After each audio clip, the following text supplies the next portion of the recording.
دوستوں اور بزرگوں، اس دنیا میں آنے کا مقصد آخرت کے واسطے کمائی کرنا ہے، آخرت کے واسطے کچھ بھیجنا ہے، وہاں کے واسطے کچھ ذخیرہ اکٹھا کر کے رکھنا ہے۔ دنیا میں انسان دنیا کے لیے کچھ نہ کچھ ذخیرہ اکٹھا کر کے رکھتا ہے، یہاں کی پونجی کو جمع کر کے رکھتا ہے تاکہ وقت پر اس کی ضرورت پوری ہوتی رہے۔ ہر انسان یہی کرتا رہتا ہے، دنیا کے لیے اسی طریقے پر زندگی گزارتا ہے، اور یہ برا بھی نہیں ہے، بلکہ حکم دیا گیا ہے کہ حلال کمائی اختیار کرو۔ تو انسان مال جمع کرتا ہے تاکہ ضرورت اس کی پوری ہو سکے، دنیا کی زندگی اچھے سے گزر سکے۔ اسی طریقے پر اللہ والے اور اللہ کے بندے جہاں دنیا کے لیے ذخیرہ اکٹھا کرتے ہیں کہ دنیا کی ضرورت اچھے سے پوری ہو سکے، اسی طریقے پر وہ آخرت کے لیے بھی ذخیرہ اکٹھا کر کے رکھتے ہیں کہ وہاں کی زندگی بھی اچھے سے گزر سکے۔ یہاں کا سکہ رائج الوقت ہے، ہر دیش ہر ملک اپنے اپنی کرنسی چھاپتا ہے، لیکن دوستوں اور بزرگوں، وہاں کا سکہ صرف اور صرف ایک ہے، اور وہ سکہ وہ ہے جس پر ایمان کا ٹھپا ہو، لا الہ الا اللہ محمد الرسول اللہ صلی اللہ علیہ وسلم کا ٹھپا جس سکے پر ہوگا وہ سکہ وہاں چلے گا۔ ہر وہ اعمال جس کو اس کلمہ لا الہ الا اللہ کی بنیاد پر کیے ہوں گے، انسان جب یہ کلمہ دل سے پڑھتا ہے، اقرار کرتا ہے، تصدیق کرتا ہے، تو پھر وہ گویا کہ اپنے آپ کو پائبند بنا لیتا ہے کہ اب اس کلمے کے ضمن میں اور اس کلموں کو پڑھ لینے کے بعد جتنے بھی احکامات مجھ پر لاگو ہونے چاہیے ان کو میں قبول کرتا ہوں۔ اشہد ان لا الہ الا اللہ و اشہد ان محمد رسول اللہ، اس کو پڑھ لینے کے بعد اقرار اسی چیز کا ہوتا ہے کہ میں نے اللہ کو مانا، رسول اللہ صلی اللہ علیہ وسلم کو اپنا رسول تسلیم کیا کہ وہ اللہ کے بھیجے ہوئے ہیں، لہذا جب یہ تسلیم کر لیا تو ان کی بتائی ہوئی تعلیمات کو بھی میں ماننے کے لیے تیار ہوں۔ یعنی ہر وہ قانون، ہر وہ احکامات جو شریعت اسلامیہ نے ایک بندہ مومن پر، ایک اسلام کے ماننے والے پر لاگو کیے ہیں، میں ان کو ماننے کے لیے تیار ہوں۔ لہذا جب آپ نے کلمہ پڑھ لیا ہے، جب آپ نے شہادت دے دی ہے، اب آپ کو اسلام کے قانون کو اپنے اوپر نافذ خود کرنا پڑے گا، اس لیے کہ آپ مسلمان ہیں اور سب اللہ کی حکومت میں ہیں، لہذا اللہ کی بات کو ماننا ہوگا۔ ان الحکم الا للہ، حکم تو صرف اللہ کا چلتا ہے، آسمان پر اس کا حکم چل رہا ہے، کسی اور حکومت کا حکم نہیں چل رہا ہے، زمین پر اس کا حکم ہے، انسانوں پر اس کا حکم ہے، آنکھوں پر اس کا حکم ہے۔ اگر اللہ کا حکم ہو جائے یہ آنکھیں بند ہو جائیں، یہ آنکھیں کام کرنا بند کر دیں، یہ ہاتھ کام کرنا بند کر دیں، کیا آپ دیکھتے نہیں ہیں کہ انسان تندرست ہوتا ہے فالج مار جاتا ہے، لقوہ مار جاتا ہے، آنکھوں کی بینائی چلی جاتی ہے، بہرا ہو جاتا ہے، ایک سال پہلے اچھا سنتا تھا اب اس کو کم سننے لگ گیا ہے، ایک مہینے پہلے اس کو اچھا دکھتا تھا اب اس کو کم دکھنا لگ گیا ہے، یا دکھنا ہی بند ہو گیا ہے، اس سے پہلے وہ اچھا خاصا چلتا تھا، تندرست تھا، آج وہ اپاہج ہو گیا ہے، کیا آپ دیکھتے نہیں ہیں؟ تو یہ سب حکم ربی سے ہو رہا ہے، یہ سب حکم ربی سے ہو رہا ہے، تو یہ سب حکم ربی ہے۔ اسی رب نے فرمایا ہے اب تمہیں اپنے چاہت سے، اپنی مرضی سے اپنے اوپر میرے ان قانون کو جو قرآن میں اور حدیث میں موجود ہے اپنے اوپر لاگو کرنا ہوگا۔ اب تمہاری مرضی دیکھی جائے گی، اسلام میں یہی بات ہے، ایمان میں یہی بات ہے کہ مرضی دیکھی جاتی ہے۔ ایک آدمی زبردستی کلمہ پڑھ لے، اس کا ایمان مقبول نہیں ہے۔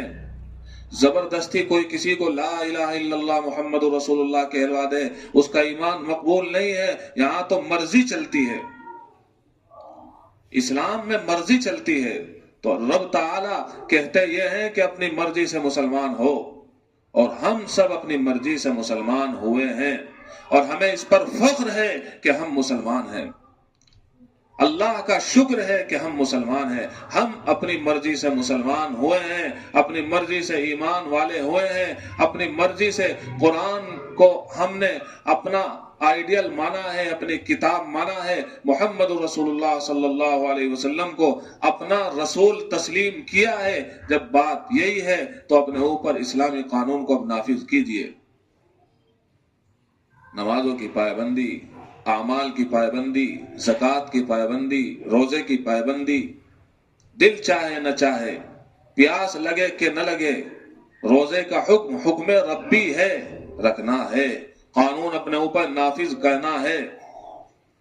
نماز کے لیے وقت نکلے یا نہ نکلے، نکالنا ہے، اس لیے کہ حکم ربی ہے، یہ قانون اپنے اوپر نافذ کرنا ہے۔ زکوٰۃ فرض ہو گئی ہے، دل چاہے نہ چاہے زکوٰۃ نکالنی ہے، اس لیے کہ حکم ربی ہے، اپنی مرضی سے ہم نے اسلام قبول کیا ہے، لہذا اپنی مرضی سے ہم اس قانون کو بھی اپنے اوپر نافذ کریں گے کہ زکوٰۃ نکالیں گے۔ یہ مطلب ہے اسلام کا، یہ مطلب ہے ایمان کا، کہ اپنے تقاضے سے یہ سارے کام کرنے ہیں، اپنے تقاضے سے یہ سارے اعمال کرنے ہیں۔ عقائد مضبوط ہونے چاہیے، عقائد کی دیوار میں کوئی کجی نہیں ہونی چاہیے، ایمان کی دیوار میں کوئی کجی نہیں ہونی چاہیے۔ کیا ہے ایمان؟ آپ تعلیم الاسلام پڑھیے، کتنی آسان کتاب لکھی ہے حضرت علامہ کفایت اللہ دہلوی رحمت اللہ علیہ رحمتاً واسعہ نے، بڑی آسان بتلا دیا ہے کہ ایمان مجمل کیا ہے، ایمان مفصل کیا ہے۔ وہی ہے بنیاد، سب سے پہلے وہ مضبوط ہونی چاہیے۔ ذرا ہم اپنی بنیاد کو ٹٹولا کریں، دیکھا کریں، کہیں ایسا تو نہیں کہ ہماری دیوار اور ہماری بنیاد کمزور پڑ گئی ہو، لہذا اس کو مضبوط کیجئے۔ کیا ہے ایمانیات، آپ اس کو پڑھیے۔ تو اپنی تقاضے سے، اپنی مرضی سے ہم نے ایمان کو قبول کیا ہے، لہذا اپنی مرضی سے حکم ربی کو اپنے اوپر لاگو کرتے جائیے، کرتے جائیے، کرتے جائیے، حتی یأتیک الیقین۔ اور یہ حکم ربی اپنے اوپر کب تک لاگو کرنا ہے؟ جب تک موت نہ جائے۔ یہ اللہ کا حکم کب تک اپنے اوپر لاگو کرنا ہے؟ جب تک موت نہ جائے۔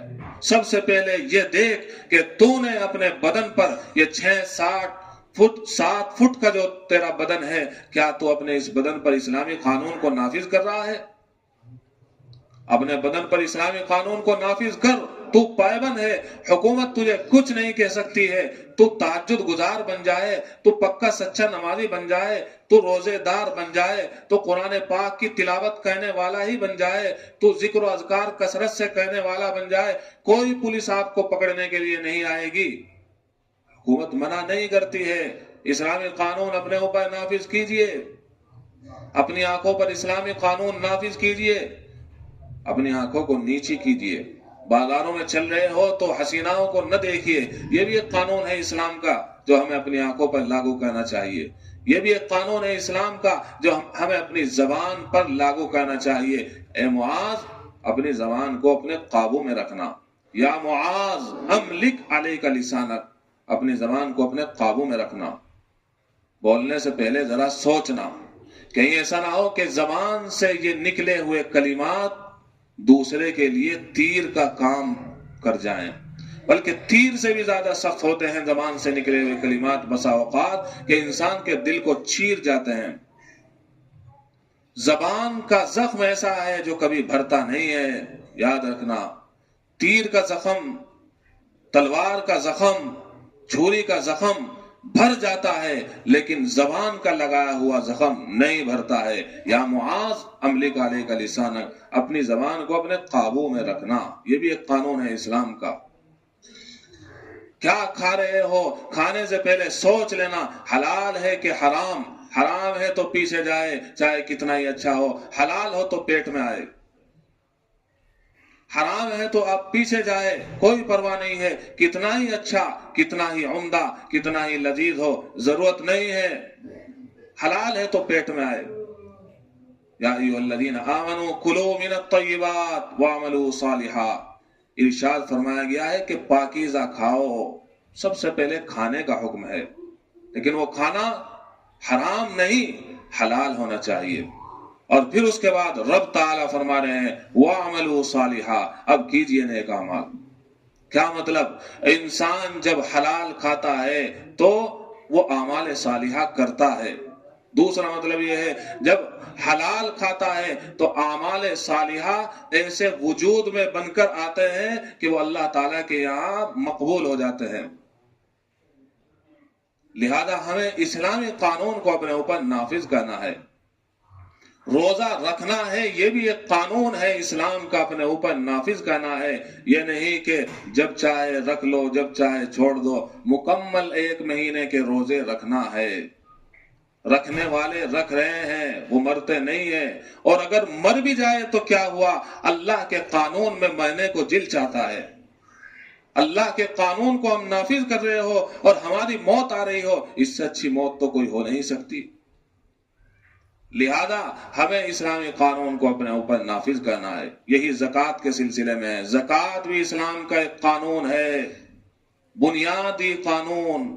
بنی الاسلام علی 5 شہادت اللہ الہ الا اللہ وان محمد رسول اللہ واقام الصلاۃ وایتاء الزکاۃ، نماز کے ساتھ زکوٰۃ کا ذکر جگہ جگہ قرآن پاک میں، جگہ جگہ احادیث مبارکہ میں 5 چیزوں پر بنیاد رکھی گئی ہے۔ ان میں سے اقام الصلاۃ و ایتاء الزکاۃ، نماز کا قیام اور زکوٰۃ کی ادائیگی۔ اور زکوٰۃ کی ادائیگی کا مطلب بہت آسان ہے، سارے سال آپ اس مال میں سے کھاؤ خوب، پیو خوب، دوسروں کو دو خوب، پہنو، مکان بناؤ، اس کے بعد سال بھر استعمال کرنے کے بعد وہ پیسہ جو بچا ہے اب اس کا حساب لگاؤ، اور اس کا حساب ایسے لگاؤ کہ مکمل کتنا بن رہا ہے۔ اگر مکمل اتنا بن رہا ہے، بہت آسان طریقے پر آپ کو بتاتا ہوں کہ اس سے 613 گرام چاندی خریدی جا سکتی ہے، اور آپ کے اوپر کوئی قرضہ بھی نہیں ہے، اور اگر قرضہ ہے تو قرضے کو نکال دیا جائے، اس کو گھٹا دیا جائے کیلکولیٹر سے، گھٹانے کے بعد پھر بھی آپ کے پاس اتنا مال کم سے کم بچ رہا ہے کہ جس سے آپ 613 گرام چاندی خرید سکتے ہیں۔ قرضہ بھی نکال دیا ہے، آپ کے اوپر جو لوگوں کا قرضہ ہے اس کو نکالنے کے بعد پھر بھی اتنا مال بچ رہا ہے تو آپ صاحب نصاب ہے، آپ کو زکوٰۃ نکالنی ہی پڑے گی، دل چاہے نہ چاہے۔ وہ پلاٹ جو آپ نے بیچنے کی نیت سے نکال رکھا ہے، زکوٰۃ اس پر بھی ہے۔ وہ زیورات جو آپ کی اماں، آپ کی اہلیہ، آپ کی بہن پہنے ہوئے ہیں، اس کی بھی ذرا قیمت لگا لی جائے۔ اگر قیمت اتنی بن رہی ہے ان پر الگ سے زکوٰۃ ہے، اس کا بھی حساب لگا دیا جائے۔ اور پھر یہ بھی نہیں ہے کہ ایک ہی مرتبہ میں آپ کو زکوٰۃ نکالنی ہے، آپ تھوڑی تھوڑی نکال سکتے ہیں، فقیروں کو دیں، مسکینوں کو دیں، لیکن دینے سے پہلے تحقیق کریں۔ بغیر تحقیق کے نہ کسی ادارے کو زکوٰۃ دیں اور نہ کسی انسان کو زکوٰۃ دیں، پہلے تحقیق کریں، آیا اس کے اوپر زکوٰۃ واجب تو نہیں، فرض تو نہیں۔ اگر اس کے اوپر زکوٰۃ فرض ہو رہی ہے، اتنا سونا اور چاندی اس کے پاس ہے، آپ اس کو زکوٰۃ دے رہے ہیں، آپ کی زکوٰۃ ادا نہیں ہوگی۔ ایسے ادارے کو آپ زکوٰۃ دے رہے ہیں جو زکوٰۃ کا مستحق نہیں ہے، آپ کی زکوٰۃ ادا نہیں ہوگی۔ لہذا زکوٰۃ سے پہلے بڑی چھان بین اور تحقیق کر لینی چاہیے اور اس کے بعد زکوٰۃ دینی چاہیے۔ زکوٰۃ کیوں دیں؟ اس لیے کہ ہم نے جو کچھ کمایا ہے وہ ہمارا نہیں ہے، اس لیے کہ انسان جو طاقت استعمال کرتا ہے مال کمانے کے لیے، اگر وہ طاقت سلب کر لی جائے، چھین لی جائے، پھر کہاں سے کمائے گا؟ تو طاقت کس نے دی ہے؟ بولو، یہ طاقت کس نے دی ہے کہ آپ روزانہ 3 ہزار کما رہے ہیں؟ یہ طاقت کس نے دی ہے؟ رب نے دی ہے. تو رب نے دی ہے طاقت، تو لہذا رب کا ہی حکم ہے. جس عقل کو استعمال کر کے آپ مال کما رہے ہیں، اگر کسی وجہ سے خدا نخواستہ عقل نہ رہے، پاگل ہو جائیں، تو کمائیں گے کہاں سے؟ تو اللہ تعالیٰ نے یہ طاقت عطا فرما رکھی ہے، اس طاقت کو استعمال کر کے ہم مال کما رہے ہیں. اسی رب کا حکم ہے سال بھر آپ خوب استعمال کرو. اب سال بھر استعمال آپ نے کر لیا ہے، اب ہماری سنو. اللہ فرماتا اب ہماری سنو. اور ہماری یہ ہے بات کہ مکمل مجموعی مقدار جتنی بنتی ہے اس کا 40واں حصہ نکال دو. اس مال کا جو شر ہے وہ ختم ہو جائے گا. حدیث پاک میں آیا ہے جب انسان زکوٰۃ نکال دیتا ہے، من ادا زکوٰۃ مالہ فقد ذہب عنہ شرہ، جب انسان مال کی زکوٰۃ نکال دیتا ہے تو مال کے اندر شر ہوتا ہے، شر جو نقصان پہنچاتا ہے. مال نقصان پہنچاتا ہے دوستو. ہاں اگر اس کی زکوٰۃ نکال دی جائے اب وہ نقصان نہیں پہنچائے گا، وہ باعث برکت ہو جائے گا، وہ باعث خیر ہو جائے گا، اب وہ آپ کو فائدہ پہنچائے گا. لہذا ہمیں دیکھنا ہے. ہمارے علاقے میں اس طرح کے ادارے مشہور ہیں، دارالعلوم دیوبند، مدرسہ مظاہر علوم سہارنپور. یہ اپنے وقت کے سب سے پہلے پرانے ادارے ہیں جو تقریباً ایک ہی سن میں قائم ہوئے ہیں. ان کا آج تک کا کردار اتنا اونچا ہے، اتنا اونچا ہے کہ آپ پڑھ کر دیکھیے دارالعلوم دیوبند نے کیا کچھ دیا ہے ہمیں. مظاہر علوم سہارنپور نے خاص طور سے حدیث کی خدمات وہ انجام دی ہے، عالمی پیمانے پر، عالمی پیمانے پر، دنیاوی پیمانے پر وہ خدمات دی ہے. آپ پڑھیے ہیں.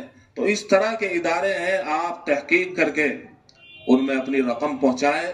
اور ایسے ہی آس پڑوس میں بھی دیکھیں، آس پڑوس میں ہمارا کوئی غریب تو نہیں ہے، اس کا بھی دھیان رکھیں. ہمارے رشتہ دار میں کوئی غریب تو نہیں ہے، اس کا بھی دھیان رکھیں. سب کو تقسیم کریں، سب کو تقسیم کریں. اور زکوٰۃ کے علاوہ آپ صلی اللہ علیہ وسلم رمضان المبارک میں صدقہ خیرات بھی بہت کیا کرتے تھے. تو صدقہ خیرات خوب کیجئے، خوب مال لٹائیے. اگر اللہ نے آپ کو دیا ہے، اللہ تعالی ہم سب کو دین اسلام کے ہر قانون کو بخوشی اپنے اوپر نافذ کرنے کی توفیق عطا فرمائے. وآخر دعوانا